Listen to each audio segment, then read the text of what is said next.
Hey, I'm Kev, welcome back to Ride 3, where last time out we complete the TTT's championship with relative ease. Now we've got the return of the two-stroke. Relive the passion of the Gran Prix 250cc. As 250cc two-stroke bikes from the beginning of the 90s were very close to the Grand Prix prototypes. The lucky owners dreamed of bridging the few differences to transform them into real race machines. So they started looking for mechanical markets in cities close to the racing world, or craftsmen's garages where they could find hidden treasures such as racing pistons, state-of-the-art forks, mirror-wall cylinders, or hand-polished chambers. We discovered the best race replicas of those years together. Each modification has been designed to transfer every last drop of power to the wheel. So we've got four events in it, so and then the Racing 250 Championship to end it, and we can win a 1994 Yamaha 2ZR 250R by conquering, first of all, France. So we're heading to the Circuit des Nevers Corps, and we'll be in that bright Kawasaki. Well, let's see, as we've got the 1995 Honda NSR 250R to choose, 1990 Kawasaki KR1S 250, or the gorgeous 1995 Suzuki RGV 250R to choose from. Or we can have another Suzuki. It looks like we can loan a Suzuki. So we've only got these three to choose from. What do we choose then? It looks like we go for the Suzuki, I would have thought so. The handling is way above, so is the braking power. And then top speed acceleration is quite even with the Kawasaki. So let's go with the Suzuki. And make it race moddable. Do we want to do that? Let's do it. Let's look at this Mini. Looking gorgeous. Number 27 as well. Just looks right. Now that's race moddable. Look at that thing. 7.2 acceleration, 7 top speed, 8 on handling, 7.8 on braking power. As I think I've read this before, but just in case, introduced to the market in 1988, the RGV 250, also known as Gamma, has undergone various improvements over the years, increasing power and perfecting the chassis. The most spectacular model in this series is surely the RGV 250R. Heavier than the base model, 139 kilograms compared to 128, produced in 1988, but also more powerful at 62 horsepower, 11,000 RPM instead of 58 for the prototype, which started the RGV 250 series. The electrical two-stroke engine 90-degree V cylinder shows its best when the tachometer hand goes over 8,000 RPM. At 11,000 RPM, fun is ensured by the 39 Nm of torque. The engine sound is memorable, characterized by the two strokes of the time, as it talks about wheelbase as well. Owners of the bike have the feeling of riding a 250 class World Championship race bike. If you're on the target type, then this is the bike for you. As well as, if, given your young age, you've never tried a two-stroke bike, you won't regret it. Hopefully you won't regret making this a race bike. As I remember a few videos ago, someone asked me about the setup for these bikes. So let's go through it all again. As we got the suspension, first of all. So, for preload, which is basically the ride height, let's just lower this all the way down. We're on a circuit, lower it all the way down. Maybe on the road courses such as the Northwest 200 and the Ulster Grand Prix, might have to raise it up slightly, but most of the time it is going to be at its lowest point. Then the forks, which increase the damping, which makes the bike more responsive, or makes the bike less responsive but more stable. So I believe this is more about turning into the corners. So I have this all the way up then. We want to make these bikes, we want to increase the damping, make the bikes more responsive. We don't care about them being less stable, especially if they don't have much power. This just increases the turning massively. Maybe again, for the Ulster Grand Prix, for the Northwest, we have this a bit like that. Turn it down slightly. And the same with the single shock absorber as well. Just have it all the way up again. And then for spring hardness, so how it goes over the bumps, kind of the undulations of the tracks. Again, have it all the way down to the lowest point. Again, maybe for the street courses, have it up slightly. But for the nice smooth circuit racing, just have it all the way down to the bottom. Then for gearing is so weird on this game, as If we had this, say, modified, again, we might have the gearing around here. But because we haven't really modified the bike, yes, we've race modified it, but we haven't really done anything else. Gearing's probably going to be around halfway mark, probably even though like this. It depends on the circuit, really. If it's Macau, maybe I want gearing like in the middle. If it's the Ulster Grand Prix, I want gearing all the way over here. Same for the Northwest 200 as well, that massive straight. Actually, Ulster Grand Prix is around here, strangely. Northwest 200 is all the way to the left, because you have that massive straight in the first half of the lap. Then, maybe on most circuits like this, you want it a bit lower. You want it around here. For Okayama, it's like all the way down here. It's really strange. And in Donington, you can have it all the way over here. It is really strange. And in Cadwell, again, have it all the way over here, maybe. So it really does depend on bike class, depend on the circuit, depend on just the upgrades and modifications you have on the bike as well. So we've race modified this bike, which is not everything for us to adjust. So maybe have it around here for Manicure. And then we'll find out in the race is actually too short, because we have that long straight in the first sector. The controls calibration. Because we're on a circuit, we can probably get away with having it on fast and aggressive. And also with the horsepower not being too much, it being just about controllable, being a 90s bike as well. We could probably get away with aggressive and fast. For most bikes, we've been having it as normal and normal, because this just, for brake, it makes it more aggressive, so it's more chance of it kind of locking up the front from what I'm feeling when I'm braking. And then for throttle, again, it's just more chance of losing the rear when you get on the power. So I'm having it on fast and then on aggressive for brake calibration. But as I said, for most bikes now, for most circuits as well, especially the street circuit, especially for the Northwest, for the Ulster, where the surface is a bit uneven, going to have it at normal. But we're going to try and get away with it on aggressive and fast. And then steering, for once, we actually get to change this. We rarely get to change steering. But this is mainly for the race bikes. And I haven't really explored steering. So increase the rake and trail, makes the bike more stable but less responsive. Reducing the rake and the trail will improve responsiveness at this expense or stability. So we probably want steering head and trail down here. Again, maybe in wet conditions, want it a bit more stable bike, so you have it a bit up. And again, with wet conditions, what I've been talking about having all these settings, say all the way to one side, chuck that out the window. I'll probably have, in wet conditions, just the default setup, because that's right in the middle, and it's just on the tipping point of getting away with the bike being a stable-ish, and having it stable-ish as well, just be in that window of being quick enough for me to handle. So, yeah, in wet conditions, totally opposite, or in the middle of that compromise between being stable and being unstable, the bike. But I guess we have trail and steering head inclination right at the side, and so that is bike setup from my point of view of not being very good at bike setups, or not being good at setup in general. So if I got something totally wrong, let me know down below. But that's how we have every bike set up now, basically. I said, as apart from in the wet conditions, where we might have suspension, like right in the middle, or we might have it kind of all the way. But then that makes the bike feel very stiff, having it all the way to the right. So you probably do want it in the middle, where we can maybe get away enough with getting the rear end with the traction, and getting the rear end out on power and under braking as well. And we won't have the bike aquaplaning as well at that level, at least in most wet conditions. Depends again on the street course as well, and how modified the bike is, and all of the things. But that's our basic setup at least. So we're finally getting to go racing then on our Suzuki as we rev it up. Get going. Okay, first is a bit of a handful. All of the low gears are a handful. You might have to adjust those then, make them palatable. Because as you can see, you don't want to be wheeling at the start. As you get into a couple of riders, into the long right hander. Pull this back straight. Got forced wide.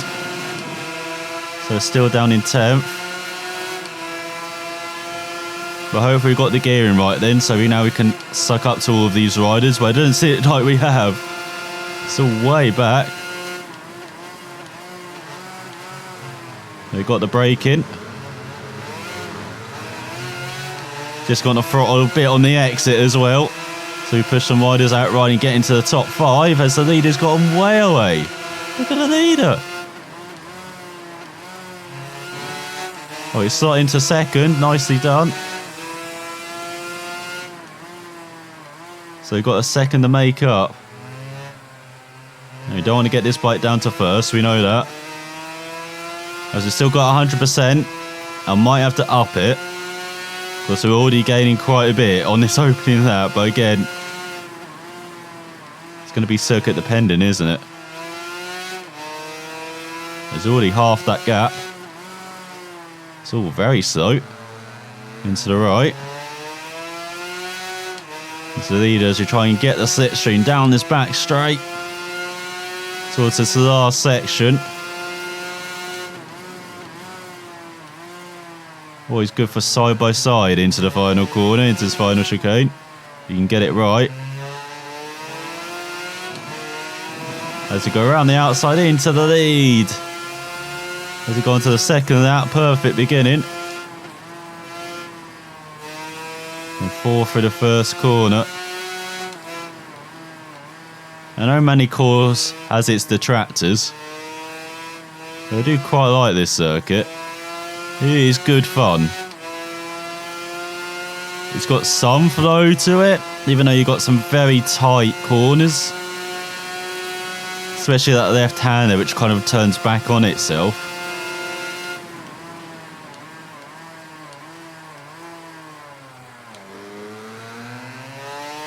And it's a bit wide there as the exit up the corner. I never noticed how wide it was in this game, but it should be a bit tighter. So you got that fast chicane. It was always a treat seeing the F1 cars go through that. And this corner always presented, if someone was brave, they would try and go side by side there. I remember John Lacey trying to do that quite a lot. That's a John Lacey corner to be brave at. And then you got this crazy chicane. Which again, watching mid-thousands F1 cars go through there is crazy. And then if you got that corner, that's so easy to get wrong, that corner. As you can see, you've outbraked yourself into there quite a lot. That's maybe why our opponents are going a bit cautious into there. Because then if you got a run, you could try and set up a move into that, try and get your opponent on the back foot. As Barricado did to Trulli in 2004, which kind of led or started the downfall of Trulli from Renault.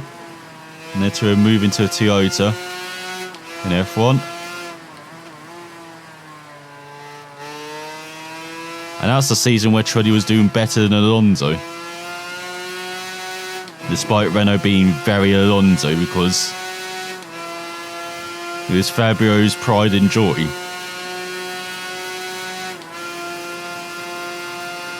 But then Alonso won the title the next couple of years, so I guess he made the right choice in the end. Getting rid of Trulli, but imagine Trulli alongside Alonso in those 2 years. Probably would have done a bit better in Fisichella, as much as I like Fisichella. They did not have a good 3 years at Renault. Before finding a decent home at Force India.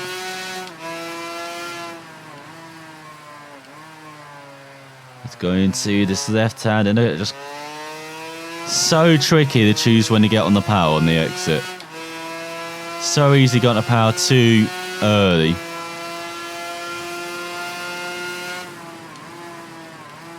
And then through this fast chicane. Always have to be careful on the exit, or it tightens up a bit more than you expect. And again on that right hand there as well, it's a tight corner. Always want to be brave in this final section. I remember when this final section used to actually go right a bit early, had a bit of a chicane, and then you had a corner right up against the wall. Which is a really tough sequence, but it's spectacular to watch, but never really produced any racing. That's why they have that sequence in there for the past, well, this century, I think. Can't remember when they changed it now. Has We get 3 stars. Good beginning. Decent. Has... Yeah, definitely have to maybe turn it up to 105. As next up, we're racing in the wet. In Road America. So now I can actually show you a wet setup as well then. So here we go. Here's a wet setup then. So as I was saying, I want to turn... Ride height maybe not be that effective. Turn it up a couple. And just turn forks down. Maybe in the middle. And again in the middle for shock absorber as well. And then spring hardness. Turn it up slightly too. They're going to make the bike a bit stiffer. Is the intent. And in gearing, again, that's not really that affected. But gearing's going to be a bit higher around Road America. Because it's a bit faster than Manicore. Got a couple of long straights, especially that start-finish straight. We need the grunt up the hill as well. Then this is definitely down to normal. Definitely do not want to be aggressive. Don't want aggressive feeding of the power of the throttle or aggressive feeding of the brakes. We want it to be normal. And then steering. We're just going to keep that the same. Because as I said, I've rarely messed around with steering or the sin head inclination or the trail. So I'm just keep steering the same. So that is a wet setup. Basically, just make the bike a bit stiffer. That's about it, really. So here we go then, in the wet. With our new setup. Let's hope. Brings us some good fortune. We get underway. Look at that. Good start. Oh my god, we're racing towards the front. Down the inside, make it free ride into the first corner. As you always win a race in the first corner, don't you? That's what are you doing, Fifth, running into the back of us?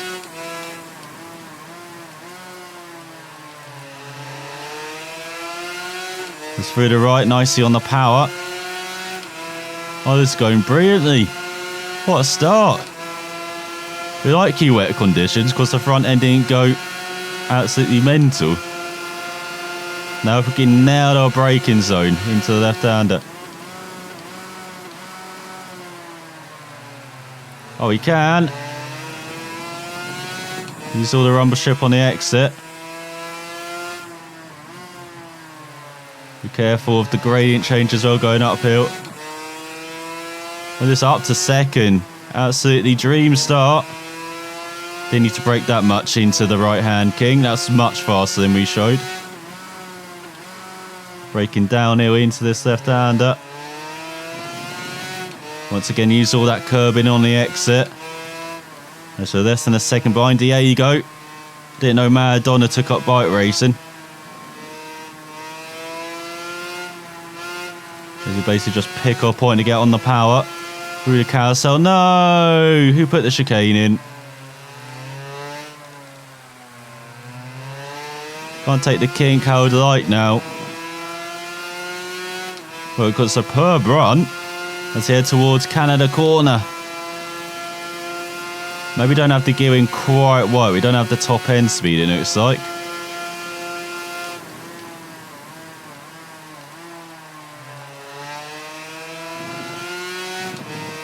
As you can use all of that curbing again on the exit. Really extend that corner. Nicely through the left hander. Half a second behind. There you go. As we've gone wide in the final corner though. Gone to power as early as we could though. Try and minimise the time loss. And it looks like we've lost a couple of seconds and a chance for some slipstream. A couple of tenths, should I say. Now it's chance for some slipstream heading towards the first corner on this second that.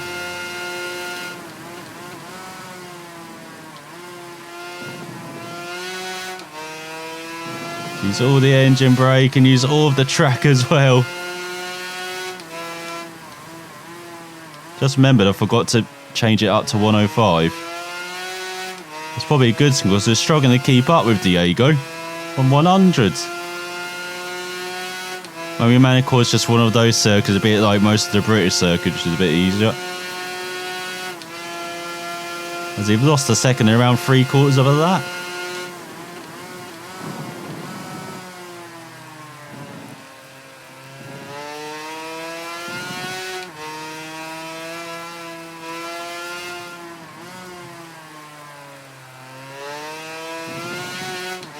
It sounds like we can't hear third, it's just us two up here.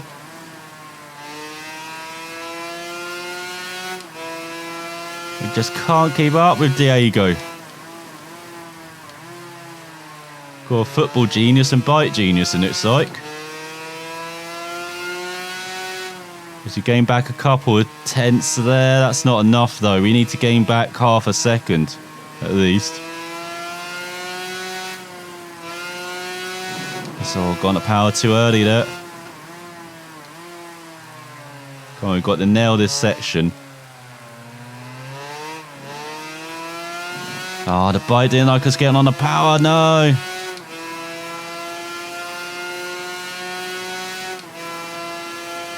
And the gearing is just too flat for these conditions. Need it a bit shorter.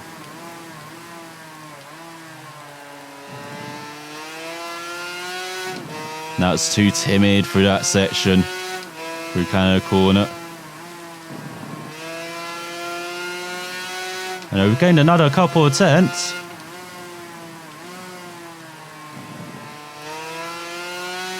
And that was pretty good through the final corner. So we're actually a similar kind of distance back as we were the previous lap. Around a second.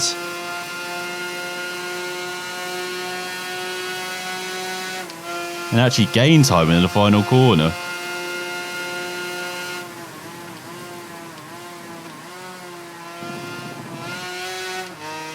And so too cautious again in the first corner. I don't need to get it down to second. Need to go speed through there.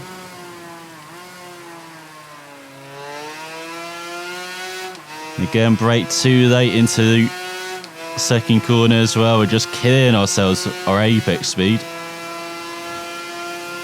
And there we go, we've lost 4/10 of a second. So at least we're going to finish second, I guess.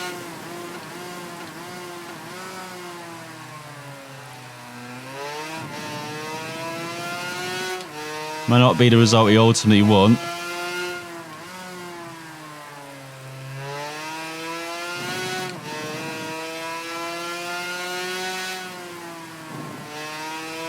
It's a good experience, this race, just learning where we're faster, where they're faster.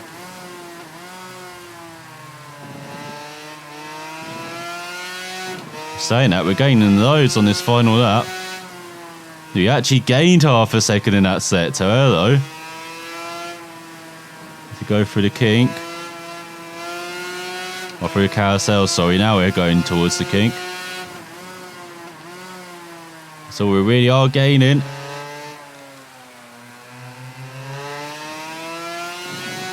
There you go, that's a smooth exit. Now he got slipstream. No, he's just better. Just got better acceleration in it, it's like.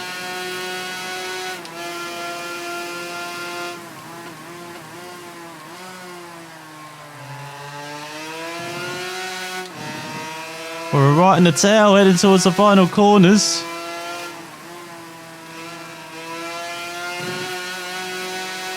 Surely not a final corner lunge. Oh, he tried. No. Damn it. We had the pace actually in the end. I didn't realise that. We tried the lunge. We probably should have tried for the line, but I'll take second in those conditions. So maybe I actually had difficulty right in the end, because that was very close. As our fastest that also was matching Diego's, so and we were a bit quick on that final lap until that final corner lunge. As now we head to Britain and a Sherwood Forest Grand Prix round Donington Park. As now we're in Donington, we've got our dry set up once again. As you can see, we've got some beautiful British sunshine. And now for gearing, we can put it quite low down. Not quite 143, but it'd be 148 probably. You can see 2 from the left, or right should I say. As we don't need lots of top speed round here, we do need a good bike round the corner. So let's see how good this Suzuki is. Can be like Manicourt. Because I've forgotten how ridiculous the starts were on this thing. At least in the dry. We go towards the first corner. Going for the massive dive bomb.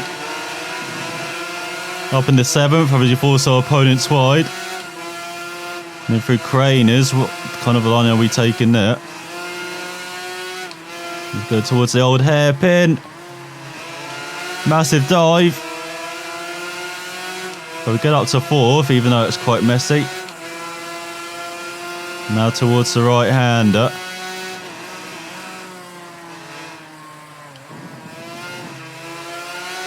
Not close enough to make the move, and we go wide on the exit. Good job.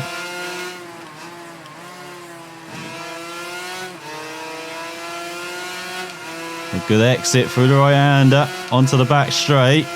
Now I believe we've got the short circuit. Look at third, gearing up for a move. Oh, he didn't expect us to dive down the inside, did he? Actually, Jason Plato, everyone. And take the lead going on to the second lap. Totally fair manoeuvre. As we're ahead of RJ by 6/10. That's quite pathetic through the first corner. You could probably go faster on a push bike around that corner. And I did that. It's really got to get slowed down for the old hairpin. There's been position change behind.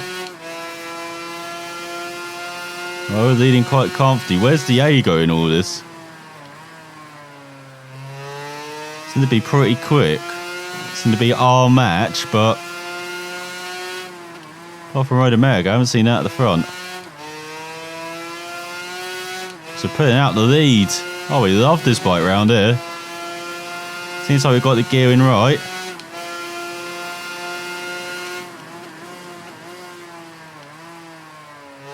We love this final chicane as well. As we go on to the final lap. 110.1, we can get it under 110.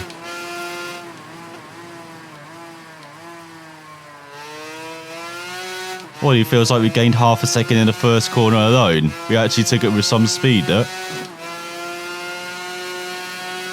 That's why if you're fantastic to watch. Kind of a bike go through Craners like that. We would have gained half a second if we didn't mess up the old airbin. Oh, we're comfortably ahead of second. We just need to keep it on the black stuff.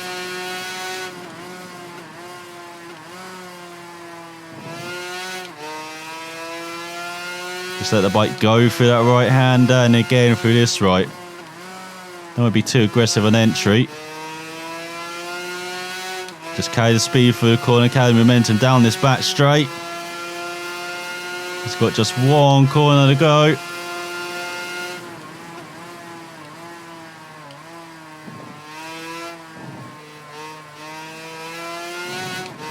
Boofy done again. As there goes the dream of the under 110. We'll take a victory. We'll take all the stars once again. As we're way ahead of everyone else. Once again, I forgot to change the deal for T.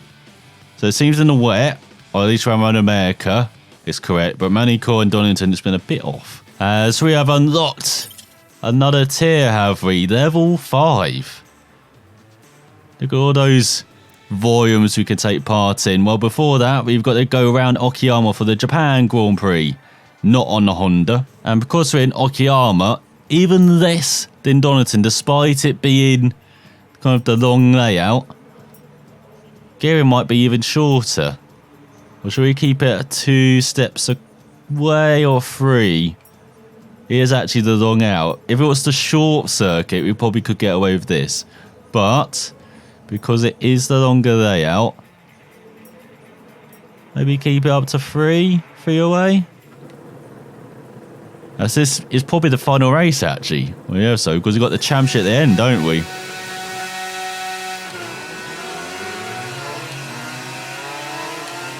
If that's a decent getaway. Didn't look good. We kept the bike upright. No, not too upright. And that's a nice smooth exit from the first corner.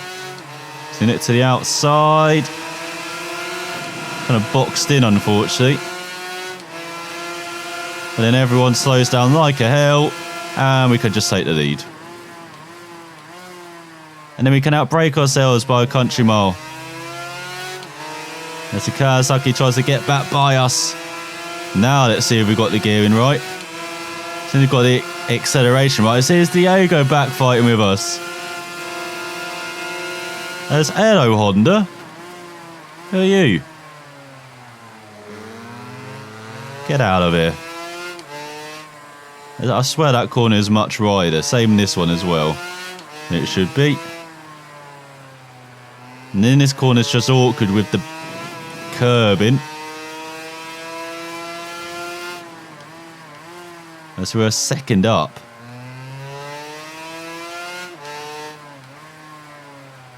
And then through the right. Stay close to that curb. And then through the penultimate corner, you can really let the bike go. I tend to think that is wrong, actually. With all these circuits, you just look massive. Not sure it's my perspective because we were on bikes compared to cars, but there may be what is wrong with quite a few of these corners as well. They may be modelled a bit more for bikes than how they actually are, maybe. I don't know. Maybe it's just a different perspective. Maybe all the circuits are modelled brilliantly. It's just my dodgy eyes again. Yes, that is the line through that right-hander. You outbrake yourself by at least 10 to 20 metres and set that wide line. Got to set out for the back straight, you know. Yes, yeah, we got the gearing right, but we haven't got the difficulty right. Break around 100 metres. Go a bit wide on the end, should take a late apex into that corner. Never take an apex for that corner, you know. And this one either. Why even bother going fast when you can take lines like that? Well, it's enough, unfortunately, around here. See, if it was the short layout, looking difficulty would be wide, but the long layout, just separating us from the rest, unfortunately.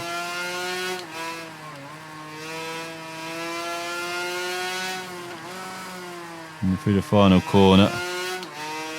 Oh, that's beautifully hooked up. As we go on to the final lap. I'm enjoying this Suzuki, apart from the starts in the dry.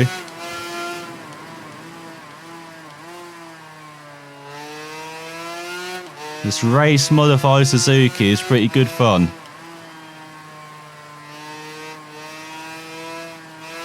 Still handles really well, even though we kind of understeered through that corner.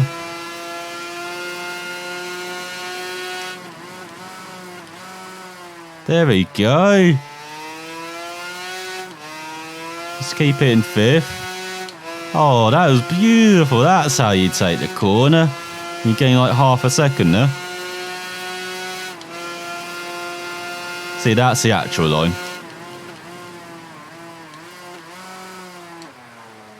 Got to use a bit of the engine brake in there to get a bike back towards the corner. And I said, you never really want to use first, especially in these dry conditions where it seems to have a mind of its own.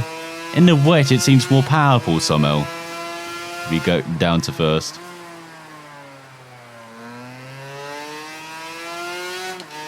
But again, we do have the different aggression set for feeding in the power. Maybe that's it as well. It's almost 10 seconds ahead.